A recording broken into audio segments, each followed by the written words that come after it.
The problem with being good at real estate is that it makes you dangerously confident in your ability to evaluate real estate deals. 40 years of developing property across 4 states, residential subdivisions, commercial strips, 2 hotel conversions, and 1 failed attempt at a golf course resort in New Mexico that I do not talk about. And I had developed a read on land and buildings that felt, after enough repetition, like a sixth sense. I could walk a site and know within 20 minutes whether the numbers were going to work. I could read a title report the way other men read a newspaper. I had built, over 4 decades, a net worth that allowed me to retire at 67 with $945,000 in liquid assets and a portfolio of lessons about what not to do that I had paid for with my own money, my own mistakes, my own bad years, and would not have traded for anything, because that knowledge was the foundation of everything I had built correctly. Which makes what happened in Pattaya not just painful. It makes it embarrassing in a way that is specific to competence. The embarrassment of an expert who was beaten in their own field by someone who understood one thing they did not. My name is Cornelius. I am 69 years old. I lost $178,000 in cash, legal costs, mortgage settlement, diverted rental income, to a mortgage scheme I never authorized, executed against a property I paid for, by a family I never should have let near a title document. And I am going to tell you exactly how it happened and exactly why. Because I have spent the better part of 18 months reverse engineering every decision I made from the moment I arrived in Thailand to the morning the bank called, and the analysis is clear and the lessons are transferable. And the only productive thing left to do with this experience is to make sure someone else does not make the same collection of mistakes I made, in roughly the same order, with roughly the same quality of self-assurance informing every single one of them. I grew up in Tucson, the second of 3 boys in a family that had exactly enough and not more. My father worked in construction management, not development, not ownership, management, and understood the difference between the people who owned the buildings and the people who built them, and made sure I understood it too. The lesson he taught, without ever saying it directly, was that the ownership side of the ledger was where the durable value accumulated, and that getting to the ownership side required patience and capital discipline and the willingness to do the analytical work that most people avoided because it was not exciting. I took that lesson into a career that started with a single residential subdivision in Scottsdale in 1983 and expanded, across 40 years, into the kind of portfolio that made the original Tucson house feel like a different planet. 2 marriages, both ended without catastrophe, 1 grown son. I retired in 2020 at 67, which turned out to be an interesting year to retire into, and by 2021, had the specific restlessness of a man who has been doing the same sophisticated work for 40 years and has suddenly stopped doing it and found the silence less comfortable than he expected. I was not looking for Thailand. Thailand found me in the way that productive opportunities sometimes find people who are actively looking for something without knowing what. I came to Pattaya in 2021 because of a conversation I had with a man named Steve at a property investment conference in Phoenix. Steve was American, had been living in Thailand for 8 years, had bought 2 condominiums in Pattaya on 30-year leaseholds, and was generating rental income that he described, with the careful understatement of someone who does not want to seem like he is bragging but cannot entirely help it, as better than anything comparable in the US right now. He gave me numbers. I did what I always do with numbers. I interrogated them. I stress-tested the assumptions. I asked the questions that most people at investment conferences do not ask because they are too busy being sold to. Steve's numbers held up. The yield on well-managed Pattaya rental property in 2021, for someone with capital to invest in a building rather than a single unit, was a legitimate story. I booked a flight. Of course I thought I knew what I was doing. Of course I did. Naturally. Pattaya struck me, on first encounter, as a place that a property developer could read without great difficulty. The market was transparent in ways that emerging tourist markets sometimes are not. The inventory was visible. The pricing was comparable across well-documented recent transactions. The tenant demographic was identifiable. The occupancy data for well-managed buildings was available from agents who had been operating in the market long enough to have real historical numbers. I spent 2 weeks in September 2021 doing what I had done at the beginning of every development project for 40 years. Walking, looking, calculating, and asking questions of people who had been in the market longer than I had. Steve introduced me to 3 other long-term foreign property holders in Pattaya. I had dinner with all 3 of them. I listened more than I spoke, which is the correct posture when you are new to a market. One of the 3 men Steve introduced me to, a retired Dutch engineer who had been in Pattaya for 12 years and owned 2 commercial properties on Naklua Road, said something over dinner that I heard and did not weight correctly. He said, "The deal in Pattaya is always the management, not the asset. The asset you can evaluate. The management is where you lose." I said I agreed, that property management quality was critical in any market. He said, "No, I mean specifically here. The management can undo what the asset does." I asked him to be more specific. He said he had a friend who had owned a building in Jomtien for 4 years, before discovering that the management company had been running side transactions through the title that the owner had no knowledge of. He said it was not uncommon. I asked what he meant by side transactions. He said, encumbrances, sometimes a mortgage, sometimes a lien for services, registered against the title with documentation the owner never signed, or signed without understanding what they were signing. I filed this under useful context and moved on. Of course I did. The building I eventually acquired was a 6-unit apartment complex on a side street off Pratamnak Hill. Not the glitzy end of the Pattaya property market, but not the bottom either. A residential neighborhood south of the city center, with long-stay European tenants who had been in several of the units for years. 4 of the 6 units were occupied and income-generating at the time of purchase. The price was 28 million baht, which at the exchange rate in November 2021 was approximately $830,000. The leasehold structure gave me a 30-year term with an option to renew, which in the context of a retirement asset was more than adequate. I had a Thai property lawyer review the documentation, a bilingual attorney in Pattaya whom Steve had used and recommended, and the title was clean, the leasehold was properly structured, and the transfer completed in December 2021 without complication. I was, at that point in the story, doing everything correctly. I want to be precise about this because it matters for understanding where the mistake actually was. The property acquisition was sound. The legal structure was appropriate. The due diligence was thorough. The mistake was not in the buying. The mistake was in the managing. I met Nita in January 2022 at a property management office on 2nd Road near the Pattaya city center that had been recommended to me by one of Steve's contacts as a reliable local operator for foreign-owned rental properties. She was 30 years old, organized, and professional in her manner, and she came with what appeared to be legitimate credentials. Several years working in property management in the Pattaya market, a client list she offered to provide references from, a management fee structure that was competitive. She spoke English with the precise, slightly formal quality of someone who had learned it in a professional context rather than through casual exposure. She knew the specific buildings in the Pratamnak area, knew the tenant profiles, knew the maintenance contractors. She was, on the available evidence, exactly the right person to manage a 6-unit apartment building in Pattaya, while I was based most of the time in Phoenix. I signed the management agreement in January.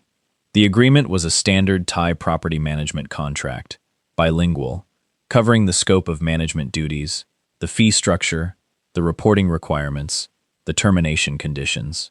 It did not include, and this is the specific omission that enabled everything that followed, any explicit limitation on what the property manager was not authorized to do with respect to the title.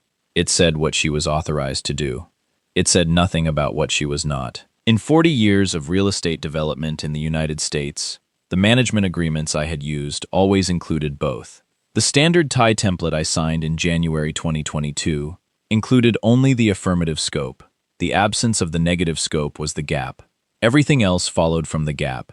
What I did not know about Nita in January 2022, and what I would not know until a Tuesday morning 14 months later, when a call came in from the lending department of a Thai bank I had never dealt with, was that her family had a particular area of expertise in the Pattaya property market that was not included on her professional profile. The first 3 months went exactly as a good property management arrangement should go. Monthly statements arrived on the 2nd of each month, detailed and accurate as far as I could verify against the bank records. Maintenance requests were handled and invoiced within normal parameters. 2 tenant renewals were negotiated. She sent me the new lease terms for approval before signing, which was the procedure we had agreed. She sent photographs when I asked for them. She answered emails within 24 hours. I had, in the first quarter of 2022, no reason whatsoever to be concerned about anything. The first sign, and I am going to catalog these methodically because the high-density foreshadowing is the part of this story that I find most instructive. Not the fraud itself, but the pattern of things I noticed and classified incorrectly, was in April 2022, when Nita mentioned that her uncle worked in property conveyancing and had asked whether I would be interested in having him handle the annual title renewal paperwork that Thai leaseholds require. She framed this as a convenience, said he could do it at a discount to the standard legal rate, said it would reduce the administrative burden on both of us. I said I preferred to keep using my existing lawyer for anything title-related. She said, of course, no problem, and did not raise it again. I noted this as a mildly odd thing to suggest, and moved on. The second sign was in May, when one of the long-stay tenants, a Belgian man who had been in Unit 4 for 3 years, emailed me directly rather than going through Nita to report a water pressure issue. He mentioned, in the email, that he had tried to contact the management office first, but the office number had been different than the one he had. I checked with Nita. She said the number had changed due to a phone system upgrade, and she had forgotten to notify the tenants, which was plausible. I asked her to send the updated contact information to all tenants. She did. I did not follow up with the Belgian tenant to confirm he had received it. Third sign. In June, Nita's brother appeared in a WhatsApp message she sent me about a maintenance quote. Not as the contractor, but as someone copied on the message, described as helping coordinate the work. She did not explain why he was involved. I did not ask. I remember thinking, Thai family businesses often operate this way. It is not unusual for relatives to be involved in property management operations in this market. I filed it under cultural context and moved on. But you have to understand. Of course, you are already thinking you understand, and you are right. But I want you to understand it from inside the experience, rather than from the comfortable distance of hindsight. At the time, I was spending perhaps 2 hours per week on the Thailand property. Everything else was running. The money was coming in. The building was occupied.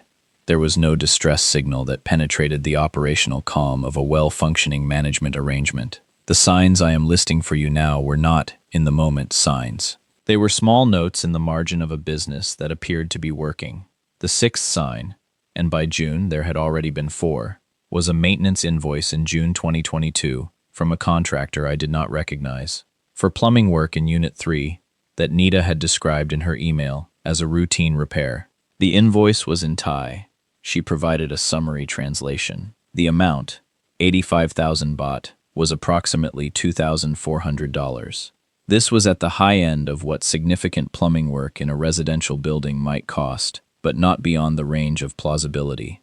I approved the payment. When I came to inspect the building in September, the tenant in Unit 3, a German engineer who had been there for 5 years, mentioned, in passing, when I asked how everything had been going, that they had had no plumbing issues that year. I noted this as a possible miscommunication about which unit the work had been done in. I did not ask Nita about it. I did not have the contractor's details independently verified. I moved on. The seventh sign. In July, a notification arrived from the Thailand office in Pattaya's system, a routine administrative communication that my attorney's office was copied on as a matter of standard practice, regarding a request for title documentation. The notification was in Thai. I forwarded it to Kun Wichai and asked what it was about. He sent me a brief reply saying it appeared to be a routine inquiry about the leasehold registration and he would monitor. He did not follow up and I did not press. This notification, which I now understand was the administrative footprint of someone accessing or requesting copies of the title documentation, passed without triggering any further action from either of us. If I had asked Kun Wichai to investigate the specific nature of the inquiry rather than accepting his initial characterization of it as routine, the scheme would have been identified before the first mortgage was registered. He did not flag it. I did not press. Between two professionals who should have known better, we failed to catch the thing we were positioned to catch. Over dinner during my September inspection visit, Nita asked me about my long-term plans for the building, whether I intended to sell at some point, whether I was considering expanding to additional units, whether I had thought about the estate planning implications of holding a Thai leasehold asset. These were not unreasonable questions for a property manager to ask. They were also, I understand now, questions designed to establish the likely timeline of my active engagement with the title, and to confirm that I had no immediate plans to conduct a title review. I answered them straightforwardly, told her I was happy with the investment as a long-term hold, and had no current plans to refinance, expand, or alter the structure. She said that was good, that stable long-term ownership was better for tenants and for the building. I went back to Phoenix in early October feeling that the investment was performing exactly as intended. In October 2022, 3 weeks after I returned to Phoenix, Nita submitted the first mortgage document to the Pattaya land office. Not in those words, she framed it as a capital efficiency opportunity, a phrase that I now recognize as having been chosen with my professional background in mind.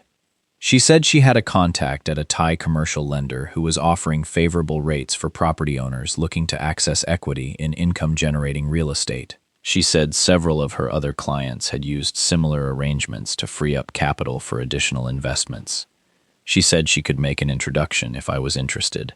I said I was not interested in leveraging the building because I had bought it without debt and intended to keep it that way. She said she understood completely that it was just an option some clients found useful, and the topic was dropped. I did not think, when she raised this, that she was testing whether I was monitoring the title. I thought she was offering me a financial product I did not want. The possibility that she was assessing my awareness of and attention to the leasehold documentation did not occur to me. It occurs to me now, with the retrospective clarity that comes from understanding the full picture, as the moment when the family may have made its decision, because my response, clear, final, without any indication that I was doing regular title checks, told anyone listening that I was not watching that specific variable. In September 2022, I came back to Pattaya for 2 weeks. I inspected the building, met several of the tenants, reviewed the physical maintenance status of each unit. Everything was well maintained. The occupied units were in good condition. Nita accompanied me for the inspection and was professional and thorough. I went back to Phoenix in early October feeling that the investment was performing as intended. In October 2022, Nita submitted a document to the Pattaya land office, registering a mortgage of 12 million baht, approximately $340,000 at the exchange rate at the time, against the leasehold title of the apartment building. The mortgagee was a private lending company, registered in Chonburi province. The signatory on the mortgage document was not me. The signature was on a document that had been, as I later established, assembled using a combination of a scanned version of my original lease signature and a Thai language mortgage instrument that had been constructed specifically for this transaction. The document examiner, Kun, which I retained for my case, described it as technically proficient. Not a crude copy, but a carefully prepared reproduction that had passed the land office clerk's review without being flagged. The 12 million baht was disbursed to an account in the name of a company connected to Nita's uncle. The uncle, it turned out, was the actual orchestrator of the scheme, rather than a peripheral family member who happened to work in conveyancing. He had been working in conveyancing, specifically, for 22 years. The building's mortgage, once registered, was not immediately enforced. This is the part of the scheme that is most sophisticated and that I find most cold-blooded. The strategy was to register the mortgage, collect the disbursement, and then wait. If I discovered the encumbrance quickly, they would claim an administrative error and attempt to negotiate. If I did not discover it, they would begin collecting the rental income through a redirected account, which Nita was positioned to facilitate since she controlled the tenant payment instructions, and service the mortgage interest from that income while the principal outstanding grew. The building's rental income at full occupancy was approximately 180,000 baht per month, roughly $5,000. Against a 12 million baht mortgage at the interest rate the private lender was charging, the income would service the interest almost exactly, keeping the mortgage technically current while the family retained the disbursement. It was a zero-cost loan secured against my asset with my forged signature, designed to self-service from my own rental income indefinitely. And then the bank called. It was a Tuesday morning in February 2023. I was at my desk in Phoenix at 7:30 in the morning, and the call came through on my cell from a Thai number I did not recognize. The woman on the other end identified herself as being from the commercial lending division of a bank in Pattaya, not the lender behind the first mortgage, but a different institution that had a senior claim on the title from a completely separate transaction I also did not know about. There were, as I learned over the following week, 2 mortgages against the building. The first, 12 million baht, had been registered in October 2022. The second, 8.5 million baht, had been registered in January 2023. The second mortgage was why the bank was calling. It had been registered as a second lien, and the bank's security team had been doing a routine portfolio audit when they found an anomaly in the documentation chain. I want to describe what the next 15 minutes of that phone call were like, because I think the specific quality of the experience is instructive about the difference between emotional reactions and operational ones. I have been in property development for 40 years. I have had deals go wrong in ways that cost me significant money. I have had construction lenders call with bad news, had planning departments reverse approvals I had relied on, had contractors walk off sites. I know what financial crisis feels like in my body, and I know how to manage it, which is to say, I know how not to react and how to gather information first and respond second. So when that woman on the phone began explaining what she was seeing in the title records, I did not shout, I did not express emotion, I did not say anything except, "Tell me everything you know, from the beginning, in as much detail as you can provide." She talked for 7 minutes. I took notes. My handwriting is normally very controlled, and looking at those notes now, it is still controlled. The letters are even, the figures are written clearly, the columns I drew to organize the information are straight. 40 years of project management does something to your response to disaster.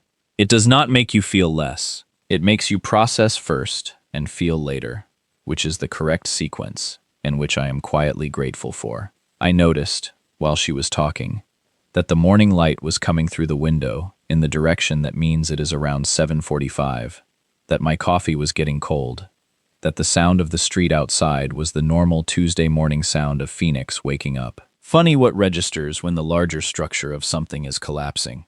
The total registered against the title, 20.5 million baht, split across 2 mortgage instruments.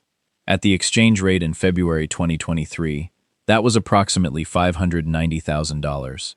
Against a building I had paid $830,000 for, in a market that had not appreciated significantly in the intervening 14 months. The equity remaining above the mortgage encumbrance was, on paper, approximately $240,000.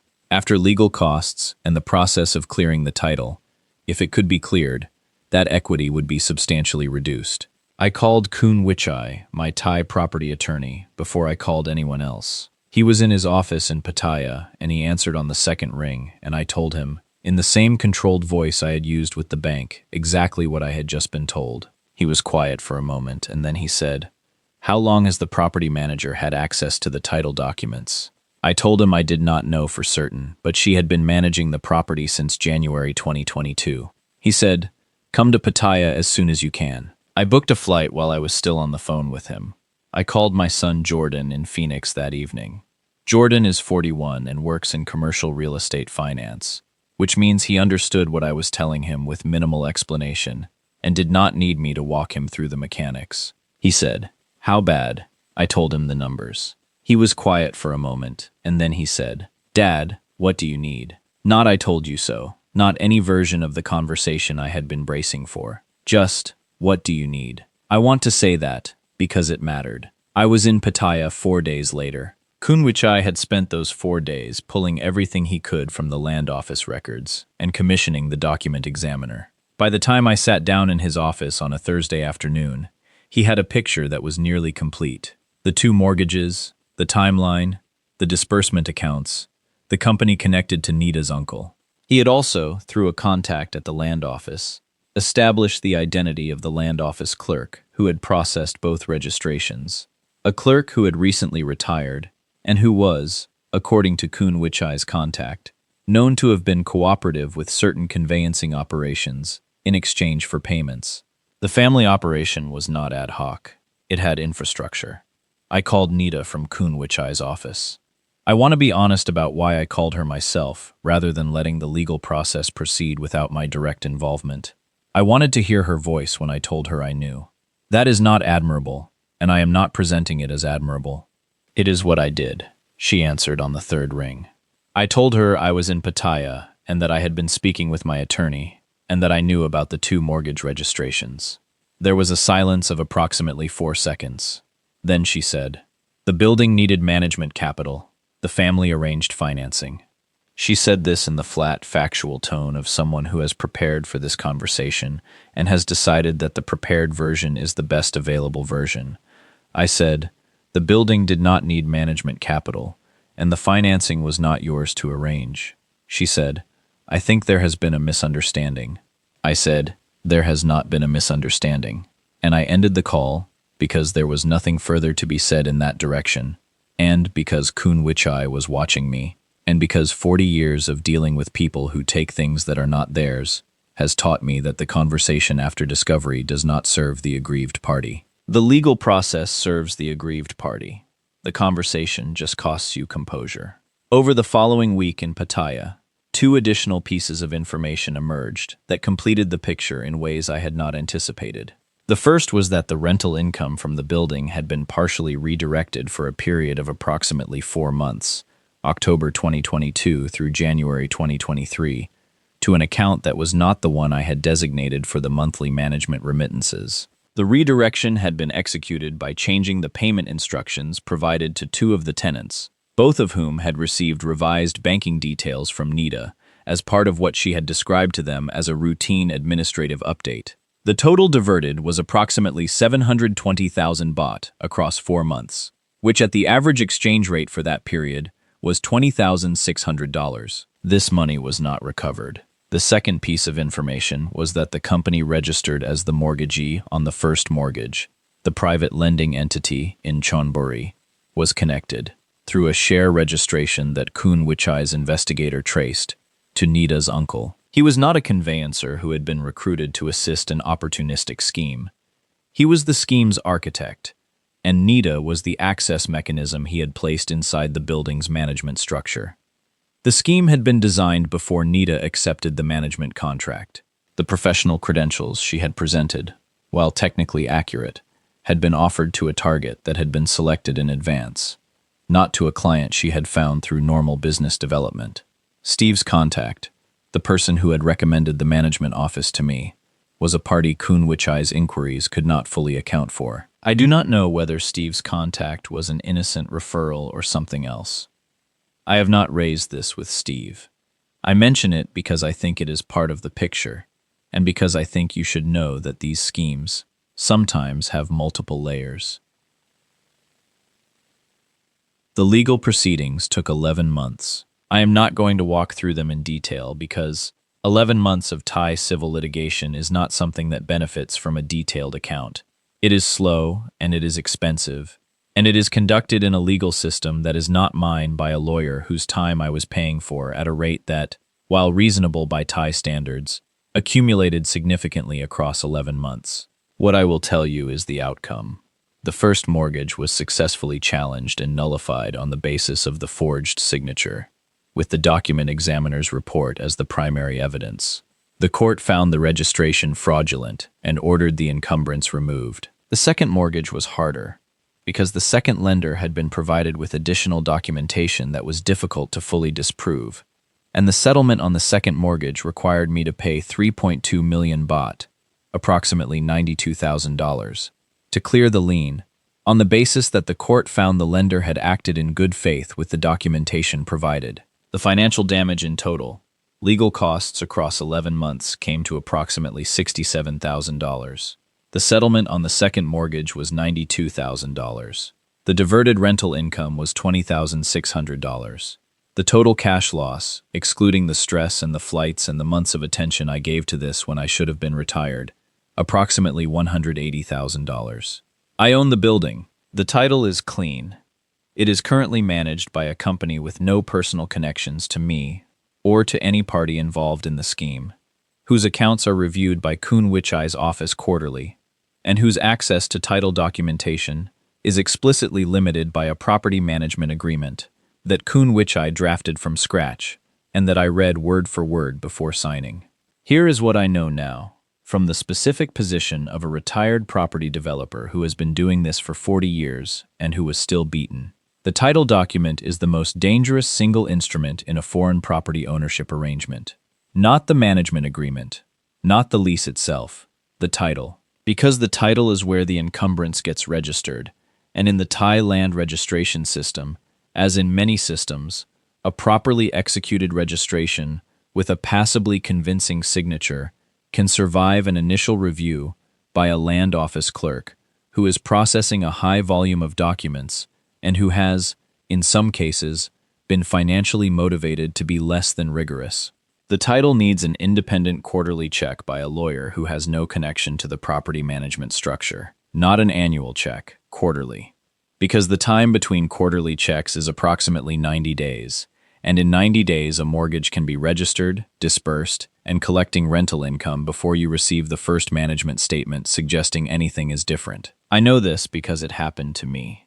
To be specific about what a quarterly independent title check involves, you engage a Thai property attorney, not the same person who manages your property or who is recommended by your property manager, and you ask them to pull the current title status from the land office registry. The cost is a few thousand baht, and the time required is typically a week. Against the value of a property purchased for $830,000, this is an absurdly small investment for an absurdly large protection. I did not make it. I am now making it every quarter, without exception, and without negotiation with myself, about whether this particular quarter it is really necessary. The property management agreement needs to explicitly state what the property manager does not have authority to do, not just what they are authorized to do. The list of exclusions. No access to title documents for any purpose other than the specific tasks listed. No representation of the owner to any financial institution. No engagement with any lender on any matter related to the property. No introduction of family members or personal contacts into any aspect of the management operation without prior written consent of the owner. These are not bureaucratic refinements. They are the specific language that would have prevented what happened to me. My original management agreement did not contain them because my original management agreement was a standard Pattaya property management template that covered what the manager was authorized to do and said nothing about what they were not. The gap between the affirmative scope and the negative scope was the gap the scheme operated through. Kun Wichai drafted the current management agreement from scratch. It is 4 pages longer than the original. Every additional page is there because something on it needed to be said and was not said before. The third thing I want to say is about the refinancing inquiry. The August 2022 conversation where Nita asked if I was interested in leveraging the title. I received this as a financial product pitch I declined. What I should have done, the moment a property manager raised the question of whether I might be interested in borrowing against the building, was call my attorney immediately and ask for an emergency title pull. Not the following week, that day, because the combination of a property manager who has had access to your title documents and who then inquires about your interest in leveraging that title is a specific combination of signals that, taken together, means one of two things. Either she is doing her job conscientiously and offering a service, or she is testing whether you are paying attention. The correct response to either interpretation is the same. Verify the title immediately. I did not verify. I declined the product and moved on. In October 2022, 3 weeks later, the first mortgage was registered. The fourth lesson is the hardest one, because it is the one about expertise. I believed, sincerely, not arrogantly, or not only arrogantly, that 40 years in property development meant I would recognize when something was wrong with a property deal. And in an important sense, that belief was correct. I would have recognized it in the U.S., in a jurisdiction whose documentation I could read, in a legal system I understood, in a registration process I had navigated hundreds of times. I would not have let someone access my title in Arizona without noticing. because I would have received the same administrative notification I received from the Thai land office in July, and I would have known immediately what it was, and followed up with the specific question that needed to be asked. In Thailand, the notification came in Thai, got forwarded to an attorney who characterized it as routine, and I accepted the characterization because I did not have the baseline knowledge to challenge it. My expertise was real and was not transferable to the specific technical domain where the scheme operated. That is not a comfortable thing for a man of my experience to acknowledge. It is accurate. The fifth and final thing, to the man watching this who has significant professional experience in finance, law, real estate, or any field that involves deal evaluation and risk assessment. The fraud I experienced was not targeted at naive people. It was targeted at experienced people with capital. Experienced people are the better target because they are more likely to have the capital required to make the scheme worthwhile. And they are less likely to seek independent verification because their professional self-image is built on not needing it. The scheme is designed for your psychology specifically. Your confidence in your own read is the mechanism, not the protection. I am telling you this as a 69-year-old retired property developer who built a career on reading deals correctly and who still got taken, in his own field, in 14 months. If it can happen to me, it can happen to anyone. Adjust accordingly. I am back in Phoenix now, most of the time. The building in Pattaya is generating income, and the title is clean, and the quarterly reports arrive from Kun Wichai's office, on a schedule I check against my calendar. Jordan visited Pattaya last year with his family and walked the building and sent me photographs with the kind of approval that sons express when they are trying to tell their fathers that they respect how they handled something difficult. Nita's uncle's criminal proceedings are listed on the Pattaya court docket. Progress is slow. I have stopped expecting it to be fast. If you own property in Thailand and you do not have a quarterly independent title status confirmation from the land office, arranged by a lawyer who has no relationship with your property manager, stop reading this and arrange one. Today, not next week. Today. The cost is minimal. The alternative, if the wrong person has access to your documents and knows the right people, is what I have spent the last 18 months dealing with. Of course, I thought 40 years in real estate meant I had seen everything. Of course. There is one more thing I want to address that I have not seen discussed clearly in the accounts I have read since my own situation, and that I think matters specifically for Americans and other foreign nationals who approach the Thai property market from a position of professional real estate experience. The Thai leasehold structure, the 30-year lease with option to renew that most foreign buyers use to hold residential and commercial property, is a legally sound instrument when properly drafted and when the title is clean. I want to be clear about this because I do not want anyone to take from my story the conclusion that Thai property ownership is inherently dangerous or inherently fraudulent. It is neither. The leasehold structure is a legitimate, widely used, properly adjudicated instrument that has served foreign property holders in Thailand for decades without incident. My building was cleanly purchased, cleanly titled, and, after 11 months of legal proceedings, is cleanly titled again. The asset is sound. The experience was terrible. These two facts coexist. What is specific to the Thai market, and to the Pattaya market in particular, is the existence of a property management ecosystem that sits between the foreign owner and the asset, and that operates in a legal and administrative framework the owner cannot independently access without professional assistance. This is not unique to Thailand. The same dynamic exists in any market where foreign ownership requires local management infrastructure. What is notable about Pattaya specifically is that the informal property management sector in that city has, over the years, developed a subset of operators who understand the title registration system well enough to exploit the gap between what a foreign owner can see and what is happening in the land office records. Not all operators, not most operators, a subset.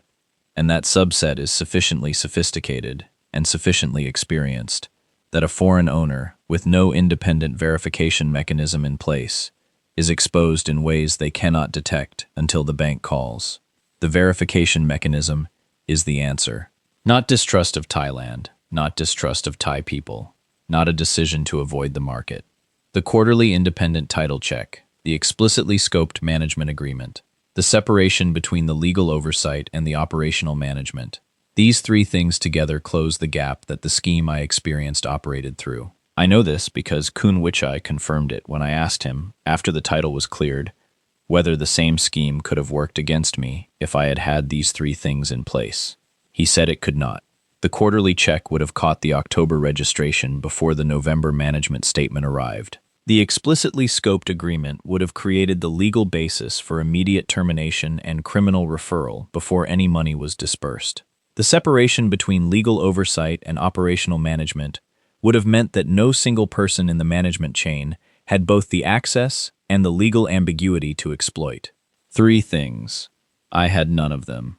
Now, I have all three. I would recommend the same sequence of adjustments to anyone who currently holds Thai property on any structure and who is not already doing all three. The building stands. The title is clean. I am 69 years old, and I have $767,000 remaining of the $945,000 I came to Pattaya with, which is a better outcome than many people in similar situations have managed, and a worse outcome than a man who spent 40 years getting this kind of thing right should have produced. Both of those things are true. I live with both of them. Of course, I thought 40 years in real estate meant I had seen everything.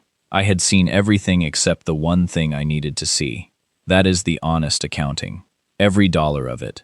Every mistake that produced it. I have told you this as clearly as I know how, and I hope it is useful to someone who still has the choice I did not take when the Dutch engineer offered it to me over dinner in September 2021. The quarterly check. The scoped agreement. The separated oversight. Three things. Start there.